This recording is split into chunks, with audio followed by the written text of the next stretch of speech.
guys, welcome back to Baked by Amal. If you're new here, I'm Amal and I was a finalist on Junior Bake Off 2019 and you stumbled upon my YouTube channel where I show you how to make cakes, cupcakes and lots of sweet treats. In today's video, I'm going to be showing you how to make choux pastry, which is notoriously difficult, but hopefully I can show you how to do it and make it quite easy. And I will also be showing you how to do a really delicious crunchy craquelin topping, raspberry white chocolate ganache and creme diplomat, which is salted caramel flavoured, which all sounds really amazing. And I actually did this on my time on Junior Bake Off for pastry day, and the judges really liked it, and so many of you have wanted the recipe, so here it is. It's not too difficult and hopefully you will give it a go. If you haven't already, please check out my Instagram and Facebook at Baked by Amal and a sprinkle of glitter, and also my TikTok at Baked by Amal, where I post some more behind the scenes and more cake. And also check out my last video where I show you how I decorate my cakes again and give you some more tips and tricks. Also, if you're wondering why I've got a headscarf on, it's because my hair looks really bad, so I need to cover it up. Anyway, let's get into it. You'll never know. She's a Mona Lisa. To begin, I'm going to be making the craquelin, which is really simple. You just bung all the ingredients into a bowl and mix it up. You will need 80 grams of light brown sugar, 80 grams of unsalted butter that's been softened, 100 grams of plain flour and 40 grams of icing sugar. To start, I'm going to pop the light brown sugar, plain flour and the icing sugar, and I'm going to sift it in. Now I'm going to add in the butter, and taking a hand whisk, I'm going to combine all the ingredients. You can also do this with a stand mixer. Now that all of the ingredients are combined, I'm going to use some clean hands and kind of bring it together in the bowl. And then once it's kind of together, you can dump it out onto your clean work surface and bring it together into like a little ball. Now that you've got your dough into a nice round ball, you want to grab a bit of parchment paper and pop it on top. And then you want to grab another piece of parchment paper and put it on top. And then grabbing your rolling pin, so mine's like those special ones that have the like rolling pin guide, and there are loads of different measurements, and it means you basically can't roll beneath that amount. So mine's set to 2 millimeters, but this isn't necessary, you can really just do it by eye. You want to start rolling it out between the two bits of parchment paper. I've completely rolled it out into a really flat base. I'm going to pop this into the freezer just until I finish the choux pastry. While my craquelin's in the freezer, I'm going to get on with the actual choux pastry, which is not as difficult as it seems if you follow a few simple steps.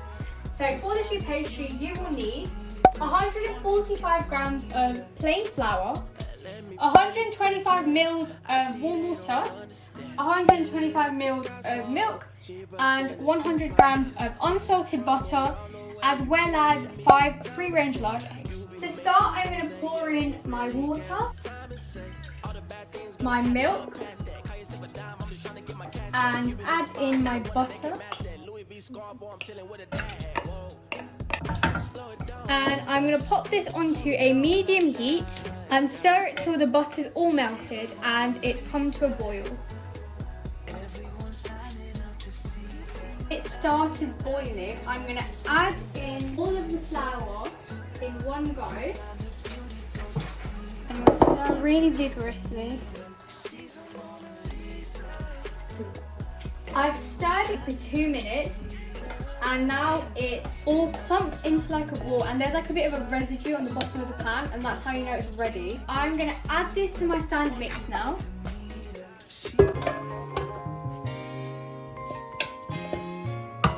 I'm going to stir it with my paddle attachment on full speed for about 2 minutes, just to cool the mixture down a bit.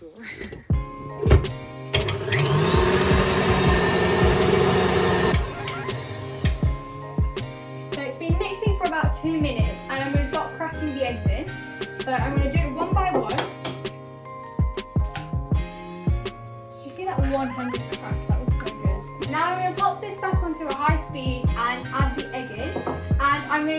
with the other 3 eggs too, but I'm going to leave 1 egg for later.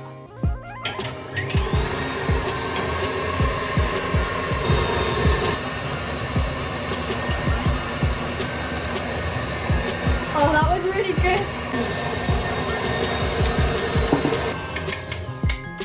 Right, so now I've added 4 eggs in, and this is the texture of my choux. So it's not quite ready. I can see just by looking at it that it's not ready. This is kind of like something you have to do by eye. So there isn't a set amount of egg that you need to add. So every time it changes. So this time it might take me 5 eggs, but next time I do it, it might take me 4 or even 6. Right. So I've added 1 more egg in, and it's still really thick. Yeah, it's not ready. So I'm going to add in 1 more egg, and this time I'm going to add it in a lot more slow. I'm going to add it into the stand mixer gradually.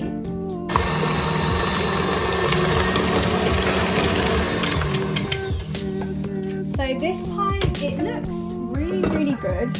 I think it might be ready this time. So there are a few different ways to know that your choux is ready. So first, it becomes really glossy, which it has.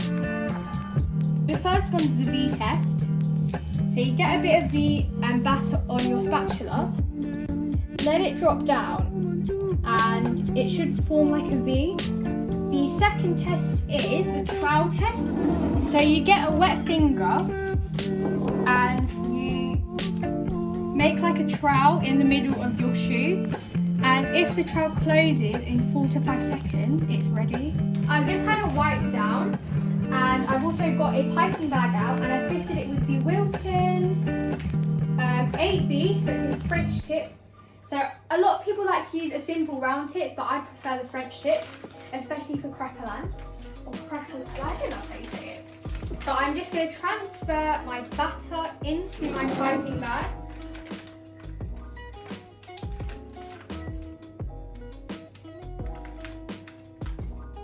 Then I'm going to grab my tray, and I've got it lined with seal pat, and my ones have these circles pre-printed on them, so it makes my life really easy. I'm going to be doing 5cm choux buns. So if you don't have this exact seal pat, you can just print off a template online and then put a piece of parchment paper over it. The way to do this is you want to start 1 centimetre above the tray, holding your piping bag completely upright. Then apply pressure.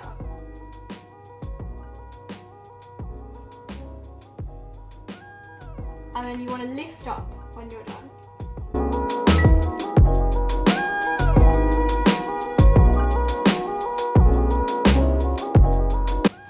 And now that I've got my choux all piped out, I'm going to take out my craquelin. You want to peel off the parchment and grab a circular cookie cutter.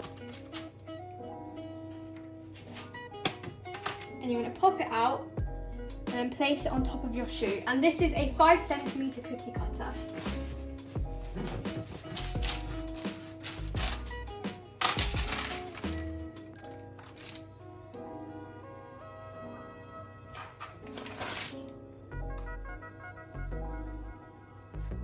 I've placed a circle of the craquelin on each of my choux, and now this is going to go into the oven at 190 degrees fan, and it's going to go in there for 20 minutes, and then after 20 minutes I'm going to open the oven door to let all the air out, and then I'm going to pop it down to 170 degrees fan and cook it for a further 10 to 15 minutes. My choux has been out of the oven and it's cooling down. And as soon as I took it out, I took a skewer and pricked every single choux bun just at the bottom. So that just releases any moisture that's inside, so it stops it becoming soggy. But now I'm going to move on to one of my fillings. So this is one of 2, and this is the raspberry white chocolate ganache. So it's really simple, it's only 3 ingredients. So I've got 150 grams of raspberries, 230 grams of white chocolate, and 80 grams of double cream. First of all, I'm going to grab a bowl and add in my white chocolate and my double cream. In a large pan, I've already got some boiling water. And this is going to be a double boiler or a bain-marie. And I'm going to place my bowl on top of the pan to melt the white chocolate. I'm going to get on with the raspberries. So I've got my food processor over here. And I'm going to add in all of my raspberries. And I'm just going to blitz my raspberries up till it forms a puree. And while it's still melting, I'm going to take a sift and pop it on top and then add over my raspberry puree. And I'm going to press it through the sift to get rid of all the seeds because I don't want seeds in mine, but that's completely up to you. And then just taking my spatula, I'm going to stir in the raspberries.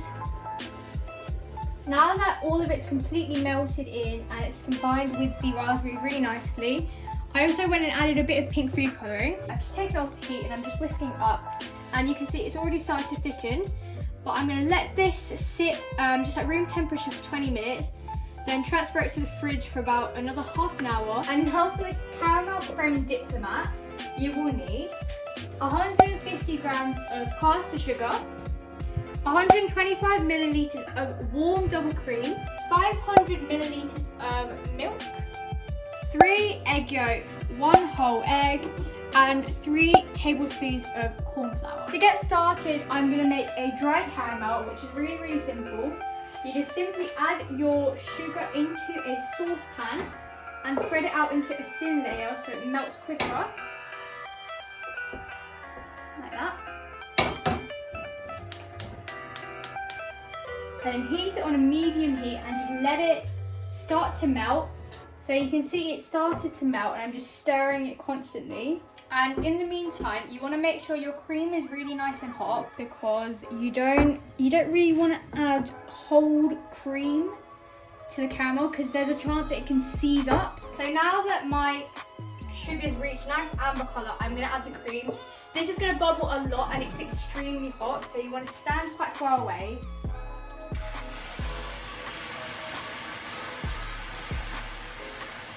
And you want to keep stirring it till the bubbles calm down a little bit. Bring it to a nice smooth caramel. And at this stage, I'm going to add in my milk. So again, you want to be careful. Once you've added it all in, you can turn the heat back on. You have a low heat. And you want to stir in the caramel. And this is going to create a flavoured milk. And we're going to use this for the custard. While that's melting, I'm going to get on with the custard part. So in a bowl, I'm going to add in 3 egg yolks. And I'm also going to crack in 1 egg.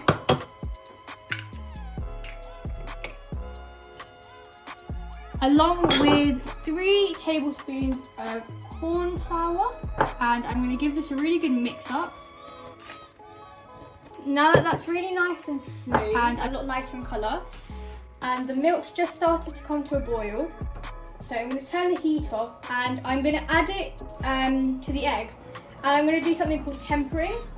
So it's when you add hot liquid to the eggs and stir continuously, so this way it doesn't scramble the eggs.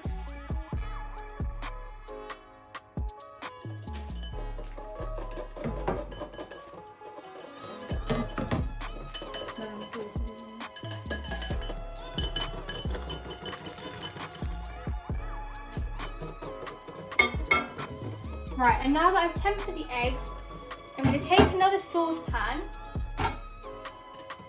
and pour it in, and it's already gone really, really thick.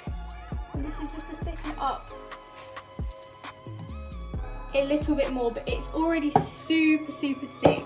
So I'm going to put it back onto a low heat. So that's the finished custard. It's really, really thick. This is like a creme pat more than a custard. So now the last thing to do is just sift it, just to get rid of any lumps, and I'm going to sift it into a large bowl and put it into the fridge to let it cool down. I've gone and transferred it to a nice large tin so it cools down quicker, and I've lined it with some cling film and I've pressed it down right on top of it so it's touching the custard so it doesn't form a skin on top. And I'm going to let this sit out for 20 minutes, then pop it into the fridge. Finally, I'm going to make my Chantilly cream. So I've already got some double cream here that I've just whipped up lightly with a whisk. And I've got some agar. So this is 250 millilitres of double cream, 2 tablespoons of agar or powdered gelatin, 80 millilitres of water, and about 70 grams of icing sugar. I'm just going to bloom the agar really quickly by just simply pouring the water on top and giving it a little mix up. And I'm going to pop that to a side. Then I'm going to add the icing sugar to my bowl and just wait for the agar to thicken slightly. The agar thickened a bit, so I'm going to add it into the cream. Give it a little mix before I use the hand whisk so it doesn't go everywhere. Right, and now I'm going to grab my hand whisk and whisk it up till it forms stiff peaks. I've gone ahead and combined the salted caramel custard with the Chantilly cream, and now I'm just going to transfer it into a piping bag. And I've got this fitted with the Artico 828 nozzle. The ganache has just come out of the fridge and it's really firmed up. It's really thick, as you can see. And I've just grabbed my hand whisk and I'm going to whiz it up till it goes really nice and fluffy. So for about 2 to 3 minutes.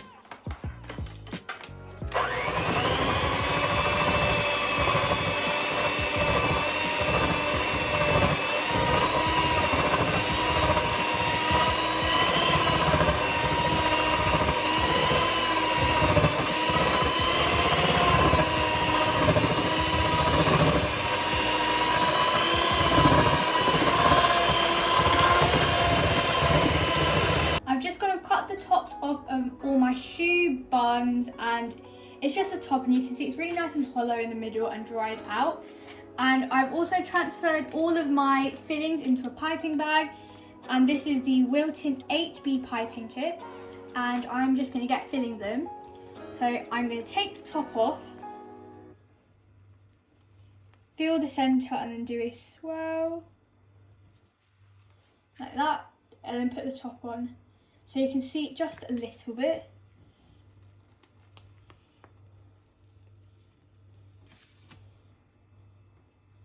Just like that.